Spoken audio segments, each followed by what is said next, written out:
Just to clarify, when Amy said that I need no introduction, she didn't mean that in the pejorative sense. And we advertised this program as being a look ahead as to where we're going in this case. There are people in this room who have a wide range of background knowledge and experience with this case. Some of you have been to every day of the hearing as often as I've been there. Others of you are new to the case. So I just want to start with a word about where we've been, and then I promise I will look ahead. Your little blue sheet has on the front a chronology, on the back some facts about the case. The final hearing in this case, the trial, if you will, took a year. There were 45 witnesses, 37 of whom pre-filed volumes of testimony, some of those witnesses as many as 5 volumes of testimony. There were 30 non-consecutive days of hearing. Each one produced a transcript of hundreds of pages. The sheet doesn't mention the fact that in addition to all of that stuff, there were hundreds and hundreds of exhibits introduced. To take but one example, on the last day of the hearing, April 2nd, Invenergy introduced 2 new exhibits, one of which ran to 1,000 pages. You do see on the front here on the timeline CLF's multiple motions to dismiss the docket, just close it down. We filed the first one January 8th, 2016. There was another one September 16th of the same year, 2016. Another one in March of 2018. Many of you have heard me say that our chances of prevailing at the EFSB, our chances of having the permit turned down by the Energy Facility Siting Board now look pretty good. I will tell you that our chances of winning the case, I think, went up significantly 2 weeks ago today, when all of the parties filed their closing briefs that we submitted instead of closing arguments. Our brief, Invenergy's brief, Burrillville's brief, they're all available on the EFSB website, but better than that, the briefs are all available on the Uprise RI website together. Well-deserved applause. Together with Steve Ahlquist's look at and analysis of those briefs. I'm going to say something about those briefs, and if you want to check the citations that I'm giving you, go to the Uprise RI website. But as I say, I think our chances of winning went up in a significant way when those briefs were filed. Invenergy's brief, except for a passing mention of the ISO on page 10, Invenergy's brief somehow completely omitted mentioning the ISO New England, the entity regulated by the federal government that runs the New England electricity grid and determines whether plants are or are not needed. Astonishingly, Invenergy tried to say in its closing brief that it is the Rhode Island Division of Planning, that does that planning for the 6-state New England electricity grid. And there are probably 2 things wrong with Invenergy's argument.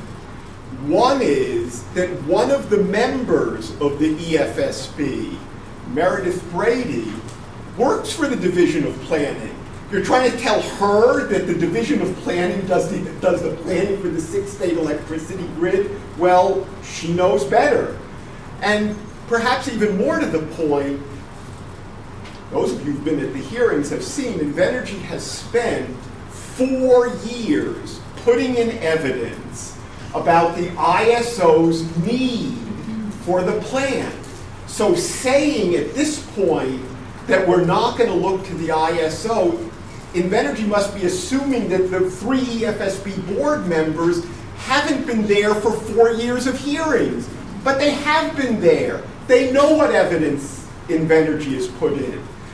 Compare that to Burrill's brief on page 12, section J, a long list of evidence that Invenergy has put in pointing to the ISO. You know, we lawyers, when we put in briefs, we very, very, very rarely cite to what the other side says, because that's their arguments. Here, Burrill put in pages and pages of stuff on what Invenergy said to show how fatuous it was that Invenergy is now ignoring the ISO.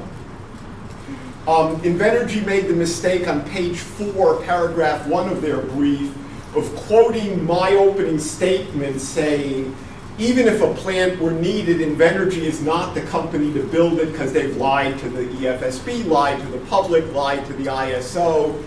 Our brief, as you can see on the Uprise website, gave many, many, many, many examples of Invenergy's lying to the EFSB, lying to regulators, lying to the public. We gave the quotes, we gave the cites. Invenergy quoted me in the opening statement and said, well, they didn't do any of that. If I were Invenergy's lawyer, I would not have highlighted that point.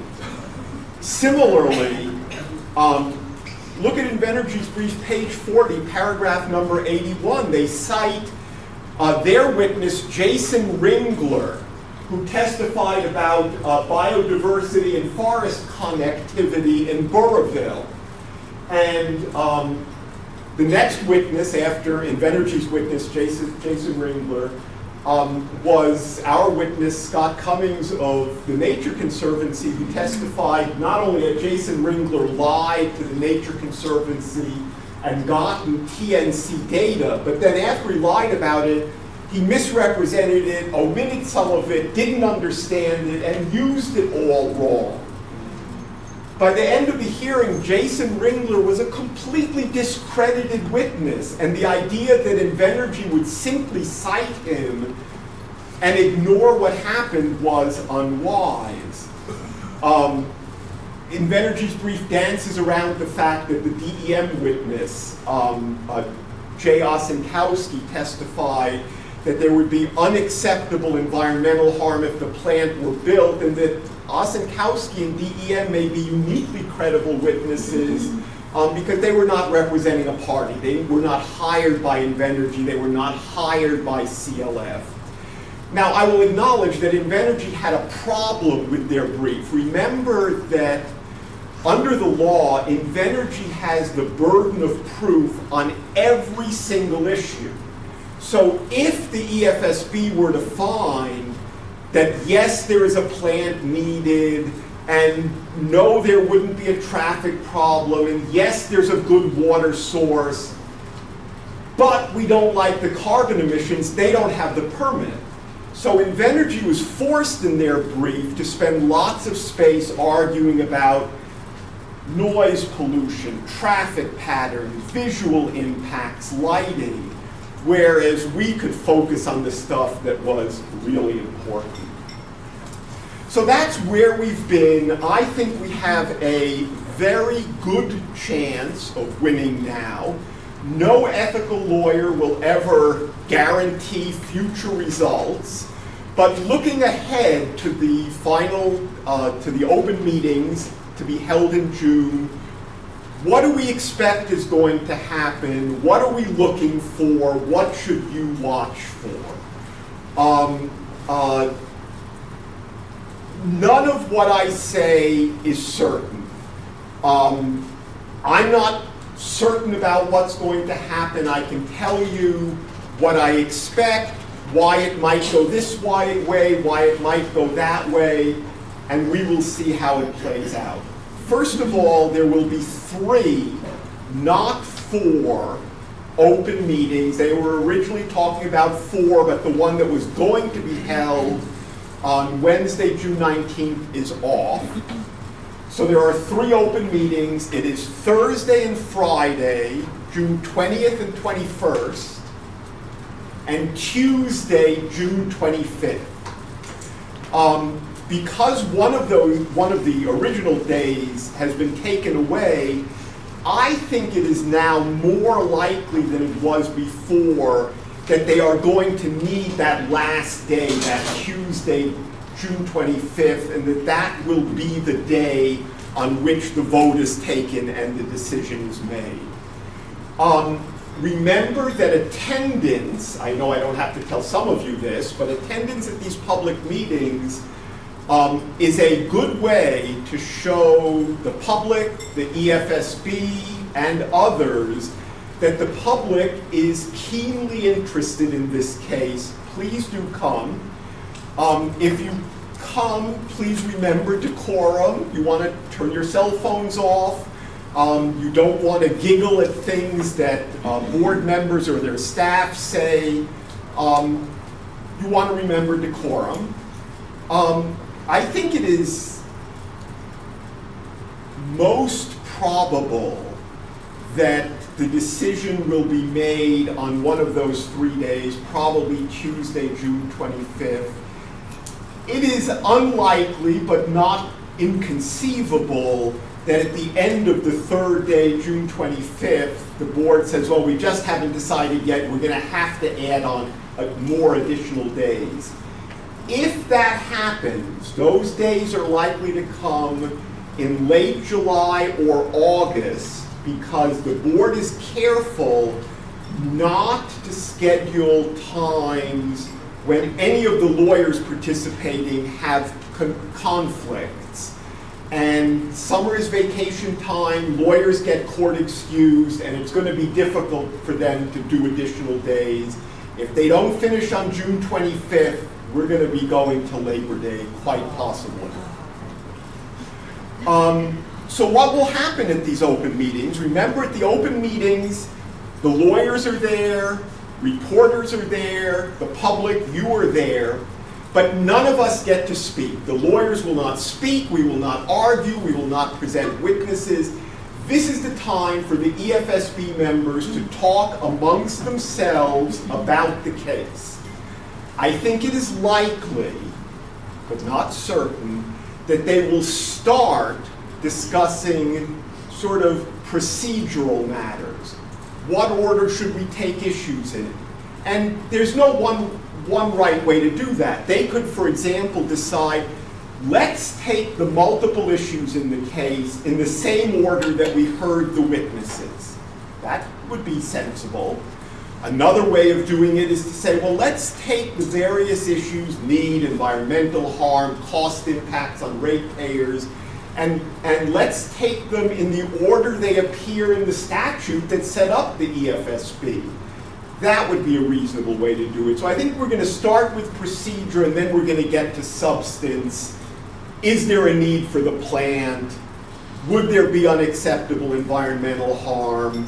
What about the carbon emissions and so forth? Will they decide multiple issues? You know, the board could, and you see this in court rulings all the time, the board could start with the issue of need. And they could decide, you know, there really is no need for the plant. And the law says we cannot grant a permit unless the plant is needed. So we rule there's no need. We stop there and we don't address any of the other issues.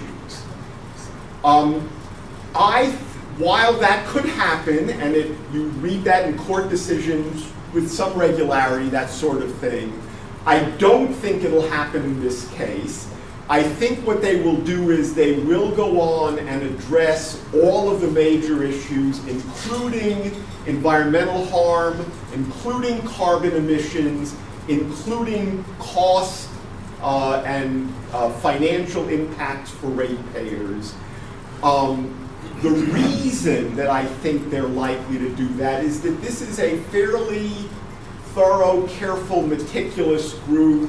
Whatever decision they make, they want to make it bulletproof for appeal. We'll talk about that in a moment.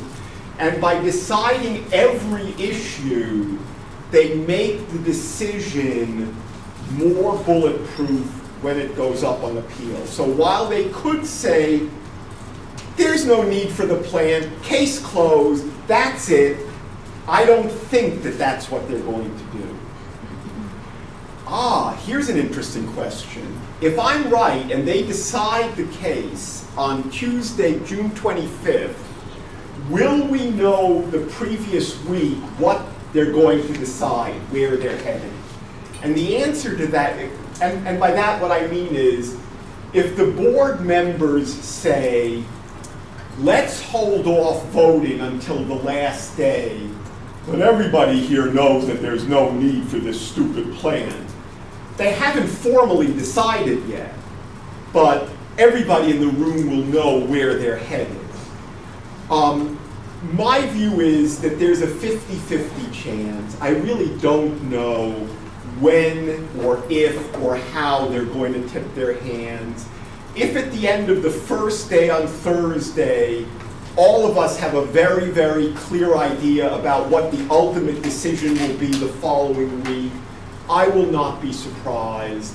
On the other hand, if we go to bed at night, Thursday night, the 20th, with no clue about what the future decision will be, I also won't be surprised. I think it is likely that the EFSB turns down the permit. I think it is likely that they will find both, that there is no need for the plan, and that building the plant in this location would cause unacceptable environmental harm. I believe that it is very, very likely that Invenergy will appeal. There is an appeal as of right. It goes directly to not the Rhode Island Superior Court, but the Rhode Island Supreme Court. For those who are lawyers, this is statutory certiorari, not the old common law writ that you know about from the US Supreme Court. So what is the argument in favor of them appealing from their point of view, and what is the argument against their appealing? The argument in favor of their appealing is fairly simple. Invenergy has invested over $45 million on this case so far. That is not a confidential piece of information. It has been stated in open court. They have options on the land. They have 23 highly paid outside expert witness engineers producing thousands of pages of engineering plans about what a great plant this would be. They have 6 lawyers going to every hearing, even where only one does anything. Invenergy has spent over $45 million on this case so far. They have a lot invested in it, and it is short money to do the appeal. It'll be under $1 million for them to do the appeal. Why not go that extra length since they have come this far already? That's the argument for their appealing. Here's the argument for their not appealing. I go to a lot of ISO meetings. ISO is this independent, federally regulated entity that runs the electricity grid.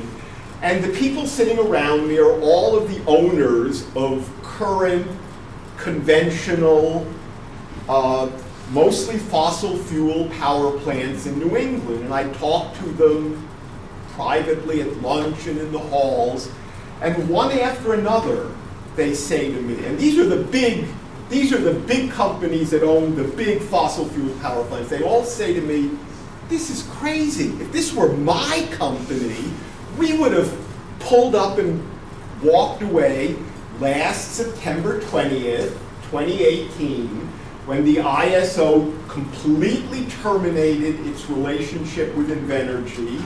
They said, we won't take your electricity, we're not interested in buying it, we don't want it, we don't need it. That happened on September 20th, 2018, and at that point, one after another of the big energy companies, I talk to them privately, they say, this is crazy. What are they doing? They're wasting their money. So the argument that Invenergy may not appeal or may not continue the appeal is, even if you're very, very, very rich and have millions and millions of dollars, that alone doesn't make you stupid. And just because you're rich doesn't mean you want to waste money. So there's an argument for their continuing, there's an argument for their not continuing. This is my prediction. Am I sure that it'll happen? No, I'm not. But this is what I believe will happen. I believe that Invenergy will file an appeal. And I believe that the appeal will continue until on or about Friday, September 27th of this year, at which time I think Invenergy will withdraw the appeal. Do you think I have a particular reason for suggesting that date? By George, I do. So on Friday, September 27th, the ISO will tell every generator that wants to participate in the February 2020 forward capacity auction in order to gain a relationship with the ISO, in order to get the opportunity to sell its electricity into the ISO grid. September 27th is the date that the ISO tells those prospective generators, yes or no, you will or will not be able to participate in that next auction. There is almost no doubt that after the permit has been denied, the ISO will not qualify either of Invenergy's two proposed turbines for forward capacity auction 14 to be held on the first Monday in February 2020. Look at it this way. They've already disqualified Invenergy's turbines from the last auction and the auction before. That was when Invenergy still had a realistic chance of getting a permit from the EFSB because the case wasn't over yet. After the case is over, after the permit is denied, they are not going to be qualified. And on Saturday morning, September 28th, Invenergy's highly paid lawyers are going to get together in a conference room and they're going to reassess the situation, and they're going to say, you know, we can't sell our electricity. There's no money for it, this billion-dollar power plant. We can't sell our electricity without this relationship with the ISO, so we're not going to sell our electricity. We're not going to be able to get financing for a billion-dollar power plant. We're not going to be able to collateralize loans. We're not going to be able to get a permit in the future from the EFSB, having been turned down at the ISO, and we're not going to get a relationship with the ISO, having been turned down at the EFSB. So my prediction is that yes, well, my prediction is first on June 25th, it is likely but not certain that the permit will be denied. I think they'll deny it on both the need and the unacceptable environmental harm. I think Invenergy will appeal. I think there will be a lot of bluster. Please, please, please do not fall for Invenergy's bluster on June 26th, the day after, when they say we're appealing, we're confident, we're going to win. Please don't fall for the bluster. It's bluster. And I think we will have a very busy summer and early autumn, but I think they will withdraw the appeal before Columbus Day. So I will now take questions, comments, disagreements.